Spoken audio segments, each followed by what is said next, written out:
Hello students. तो class 10th गणित की रिवीजन सीरीज में आज अपन पढ़ने वाले प्रश्नावली 2 जिसका नाम है बहुपद। इस वीडियो को एक बार देखने के बाद मैं वादा करती हूँ आपसे ये प्रश्नावली तो आपको दोबारा कभी रिवाइज नहीं करनी पड़ेगी।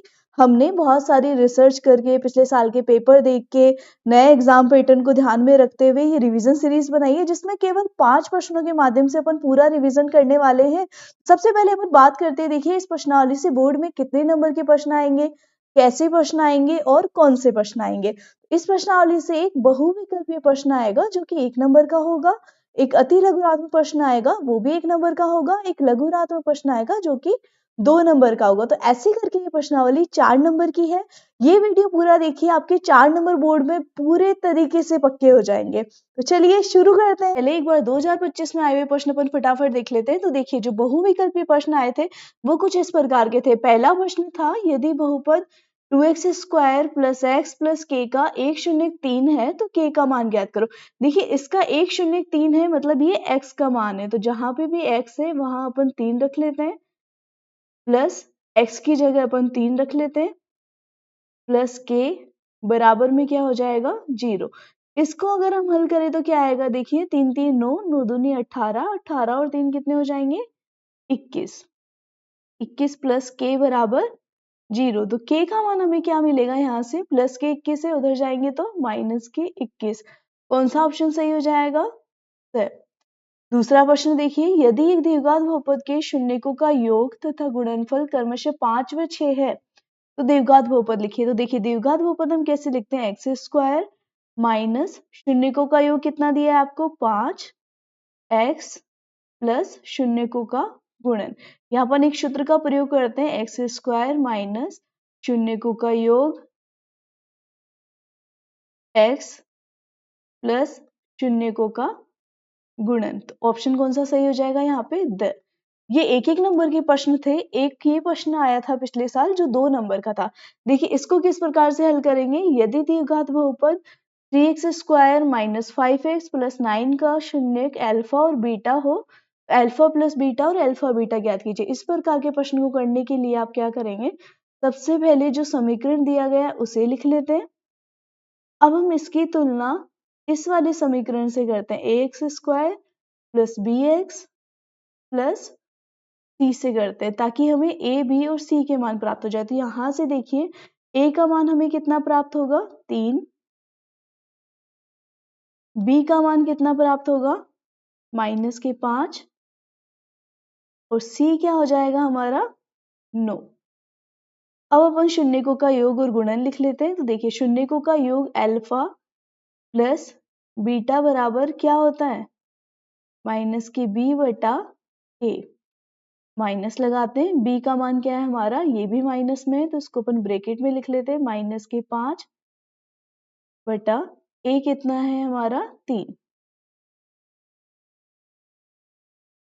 यहाँ पे माइनस माइनस प्लस हो जाएंगे तो उत्तर क्या आएगा हमारा 5 बटा 3। ये आ गया हमारा शून्यकों का योग अल्फा प्लस बीटा, और गुणन ज्ञात करना है अल्फा बीटा, इसका सूत्र क्या होता है c बटा a।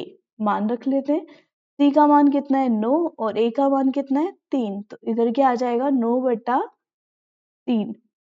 9 3 से विभाजित हो जाएगा, 3 3 9, तो शून्यकों का गुणन कितना आ जाएगा हमारा 3। चलिए अब हम रिवीजन शुरू करते हैं इस चैप्टर का। तो पहला प्रश्न है आपके पास, कुछ बहुपदों px के लिए y बराबर px के ग्राफ निम्नलिखित आकृति में दिए गए हैं। प्रत्येक स्थिति में px के शून्यकों की संख्या ज्ञात करो। देखिए px के शून्य क्या हो जाएंगे, जितनी बार ये रेखा x अक्ष को प्रतिच्छेद करेगी, यहाँ तो ये समांतर है प्रतिच्छेद नहीं कर रही है, तो शून्यकों की संख्या क्या हो जाएगी 0। यहाँ कितनी बार प्रतिच्छेद कर रही है भाई, एक बार, तो शून्यकों की संख्या क्या हो जाएगी 1। यहाँ देखिए 1 2 और 3, तो शून्यकों की संख्या 3। दूसरा प्रश्न देखते हैं, द्विघात बहुपद के शून्य ज्ञात करो। देखिए शून्य ज्ञात करने की जो शॉर्ट ट्रिक होती है ना वो मैं आपको आगे बताने वाली हूँ। फिलहाल अपन अपने पुराने तरीके से करते हैं। देखिए इस प्रश्न में आपको क्या करना है, सबसे पहले इसको सही क्रम में लिखना पड़ेगा। तो देखिए सही क्रम में लिखते हैं, एग्जाम की दृष्टि से एक महत्वपूर्ण प्रश्न है तो ध्यान से देखिएगा। माइनस के 3, अब 6 3 18 होता है, अपन 18 के ऐसे गुणनखंड करते हैं जिनको घटाने पे 7 आ जाए तो कौन से गुणनखंड हो जाएंगे 18 के? 9 दूनी 18 होता है, 9 दूनी 18 और 9 में से 2 जाएंगे तो कितने आ जाएंगे हमारे पास?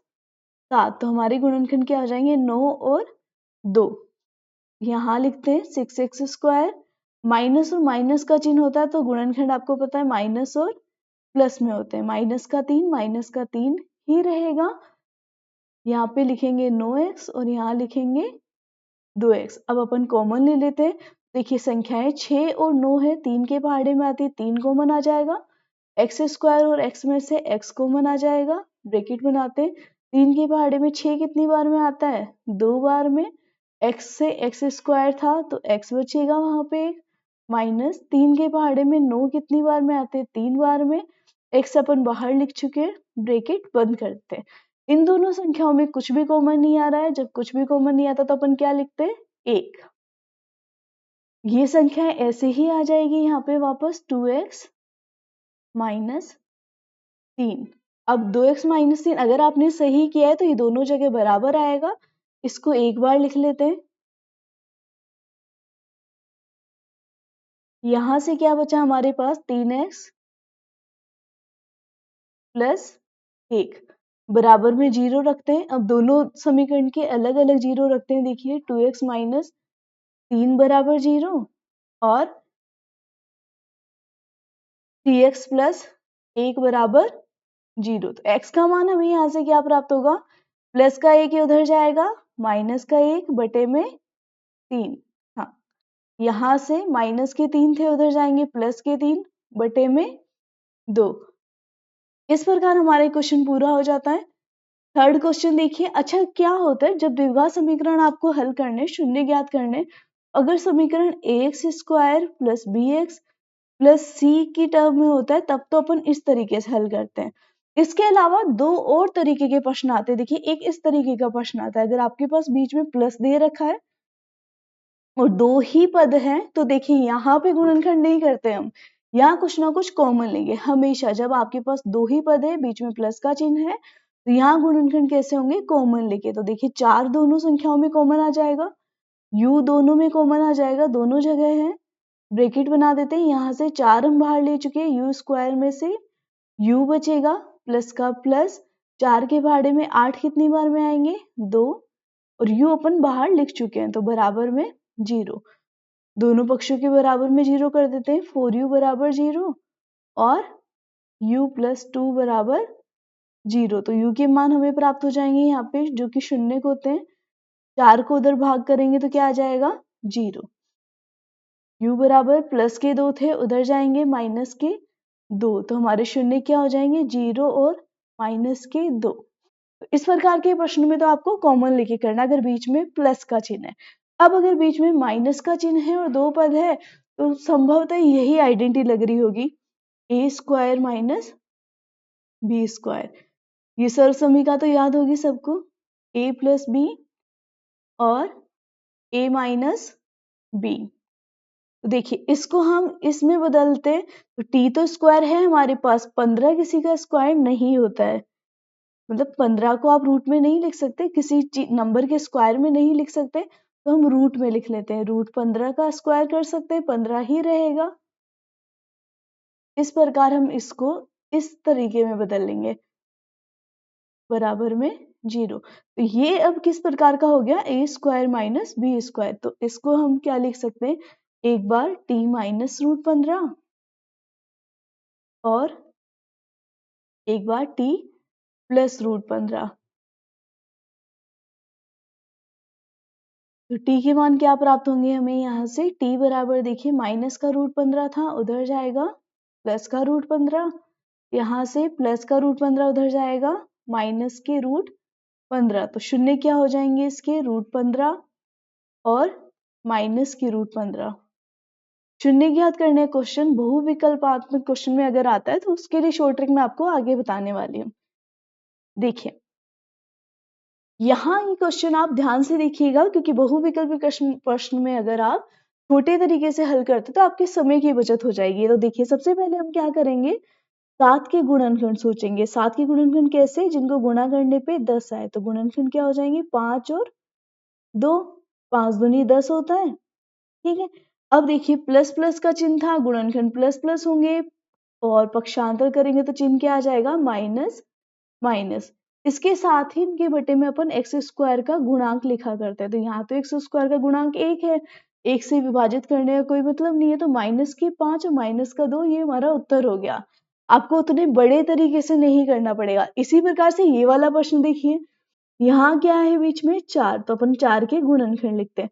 यहाँ भी 4 एकम 4, तो दो ऐसी संख्या है जिनको गुणा करने पे भी 4 आए और जोड़ने पे भी 4 आए, तो क्या हो जाएंगी वो 2 और 2, तो गुणनखंड हमें प्राप्त होते हैं 2 और 2। माइनस प्लस का चिन्ह होता है अगर, तो टुकड़े किस में होते हैं हमारे, माइनस और माइनस में। माइनस का पक्षांतर करेंगे तो प्लस आ जाएगा, इसका भी प्लस आ जाएगा। बटे में अपन एस स्क्वायर के गुणांक लिखा करते हैं, तो 4 है यहाँ पे, यहाँ भी 4, यहाँ पर भी 4। विभाजित हो रही है, 2 एकम 2, 2 दूनी 4, 2 एकम 2, 2 दूनी 4, तो हमारे शून्य क्या हो जाएंगे इसके, 1/2 और 1/2। ये वाला प्रश्न देखिए इसी प्रकार से, माइनस का 1 है, 4 3 12 होते हैं, तो 4 को 3 से गुणा करने में 12 आ रहे हैं। साथ ही 4 को 3 में घटा दो, 4 में से 3 घटा दो तो क्या आ जाएगा अपने पास, 1। एक ही तो लाना था, तो 4 और 3 ही हमारे गुणनखंड हो जाएंगे, तो अपन लिख लेते हैं 4 और 3। अब चिन्ह देखिए, माइनस माइनस के गुणनखंड किस में होते हैं, माइनस और प्लस में। पक्षांतर करेंगे, माइनस वाली संख्या तो प्लस में हो जाएगी, प्लस वाली संख्या माइनस में। बटे में अपन क्या करते हैं, ये नहीं भूलना है आपको, बटे में अपन एक्स स्क्वायर के गुणांक लिखते हैं।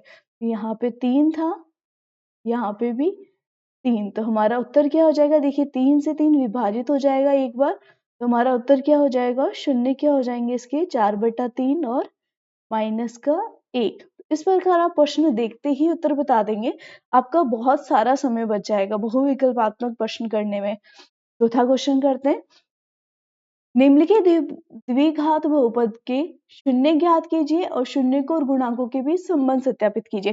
देखिए ये 2 नंबर के प्रश्न में आता है, तो इससे आपको पूरा हल करना पड़ेगा। पूरा हल करें तो देखिए एक्स स्क्वायर लिख लेते हैं, माइनस और माइनस है तो गुणनखंड किस में होने वाले हैं हमारे, माइनस और प्लस में। माइनस का 8 लिख लेते हैं। 2 के ऐसे गुणनखंड जिनको घटाने पे तो 2 आ जाए और गुणा करने पे 8 आ जाए। 4 दूनी 8, 4 में से 2 गए तो क्या आ जाएगा, 2, तो हमारे गुणनखंड क्या हो जाएंगे, 4 और 2। यहाँ मान रख लेते हैं 4x और 2x। अपन दो में कॉमन लेते हैं तो यहाँ से देखिए x बाहर आ जाएगा, x माइनस 4 बचेगा, प्लस संख्याओं में से 2 बाहर आ जाएगा तो x माइनस 4 बचेगा। x माइनस 4 को हम एक बार लिख लेते हैं, तो हमारे पास इधर से क्या बचेगा, x और इधर से प्लस के 2 बराबर में 0। x के मान हमें क्या प्राप्त हो जाएंगे, यहाँ से माइनस का 4 उधर जाएगा, प्लस के 4 और प्लस का 2 उधर जाएगा, माइनस के 2, तो हमारे शून्य क्या हो जाएंगे, 4 और माइनस के 2। इनको हम अल्फा और बीटा लिख सकते हैं, अल्फा बराबर 4 और बीटा बराबर माइनस के 2। अब देखिए आपको शून्यकों के गुणांकों के बीच संबंध सत्यापित करना था। इसके लिए सबसे पहले क्या करना है, आपको जो समीकरण दिया गया है उसे लिख लेते हैं, x square minus 2x minus 8। इसकी तुलना अगर हम इस वाले समीकरण से करें, A X square plus B X plus C से करें तो हमें ए बी और सी के मान प्राप्त हो जाएंगे। देखिए ए का मान क्या होगा, एक्स स्क्वायर का गुणक 1 है तो ए क्या हो जाएगा हमारा, इन दोनों की तुलना करने पे ए क्या हो जाएगा हमारा 1, बी क्या हो जाएगा माइनस के 2 और सी का मान हमें क्या प्राप्त होगा, माइनस के 8। अब देखिए अपन शून्यकों का योग और गुणन ज्ञात करते हैं। शून्यकों का योग ज्ञात करने के लिए पहले शून्यकों के योग का सूत्र लिखते हैं, क्या होता है, अल्फा प्लस बीटा बराबर माइनस के बी बटा ए, माइनस के बी बटा ए होता है। तो देखिए अल्फा बीटा हमने लिखे थे, शून्य जो आते हैं अपने पास वही अल्फा बीटा होते हैं। 4 माइनस 2 प्लस माइनस माइनस हो जाएगा, माइनस बी का मान क्या है यहाँ पे, देखिए हमने जो तुलना करके निकाला था माइनस के 2। इसको अपन ब्रैकेट में लिख लेते हैं, एक सूत्र वाला माइनस है। ए क्या हो जाएगा, 1 था। अब देखिए इसको हल करते हैं, 4 में से 2 जाएंगे तो क्या आएंगे हमारे पास, 2। इधर इस पक्ष में क्या होगा, माइनस माइनस प्लस आ जाएंगे तो 2। दोनों पक्ष बराबर हो गए तो ये संबंध सत्यापित हो गया। गुणनफल में करते हैं इसी प्रकार, सूत्र लिख लेते हैं, अल्फा बीटा बराबर क्या होता है, सी बटा ए। अल्फा बीटा क्या है हमारे, 4 और माइनस के 2। सी का मान क्या है, देखिए हमने सी का मान क्या ज्ञात किया था, माइनस का 8 और ए क्या है हमारा 1। मान रख देते हैं, माइनस के 8 और 1। इधर इस पक्ष में अपन गुणा कर लेते हैं, 4 दूनी माइनस के 8, इधर 1 से विभाजित करेंगे, संख्या वही रहेगी माइनस के 8। इस प्रकार शून्यकों के योग और गुणनफल में संबंध सत्यापित हो जाएगा। 5th क्वेश्चन करते हैं, देखिए एक द्विघात बहुपद ज्ञात कीजिए जिसके शून्यकों का योग और गुणनफल क्रमशः दी गई संख्या है। तो देखिए इसमें क्या करते हैं अपन, द्विघात बहुपद कौन सा होता है, X square plus B X plus C, और उसमें शून्यकों का योग क्या होता है, अल्फा प्लस बीटा और अल्फा बीटा। प्रश्न में से अपन मान रखते हैं, देखिए पहले अपन मानते हैं, माना अल्फा और बीटा बहुपद X square plus B X plus C के शून्यक है, तो हमारे पास शून्यकों का योग √2 था, मतलब अल्फा प्लस बीटा क्या है हमारा, √2। शून्यकों का गुणन कितना दे रखा है, 1/3, तो अल्फा बीटा क्या है, 1/3। अब हम इसमें एक सूत्र का उपयोग करते हैं, वो सूत्र क्या है, X square minus alpha plus beta यानी शून्यकों का योग एक्स प्लस अल्फा बीटा यानी शून्यकों का गुणन। मान रख लेते हैं, बस मान रखते हैं तो ये क्वेश्चन हो ही जाएगा हमारा। माइनस अल्फा प्लस बीटा यानी शून्यकों का योग क्या दिया है आपको, √2 एक्स प्लस अल्फा बीटा शून्यकों का गुणन क्या दिया है, 1/3। देखिए यहाँ 3 बटे में है तो अपन 3 से इसको गुणा कर लेते हैं। 3 से अगर गुणा करेंगे तो यहाँ 3x स्क्वायर हो जाएगा, यहाँ 3√2x हो जाएगा, यहाँ 3 लिखेंगे, 3 से 3 कट जाएगा, 1 बचेगा। तो हमारा अभिष्ट द्विघात बहुपद क्या हो जाएगा, 3x square minus 3√2x plus 1। इस प्रकार अपना रिवीजन पूरा हो गया है। ये कुछ प्रश्न मैं आपको हल करने के लिए दे रही हूँ। अगर कोई भी प्रश्न आपको नहीं आता है तो कमेंट बॉक्स में बताइएगा मुझे, मैं आपको आंसर बता दूंगी।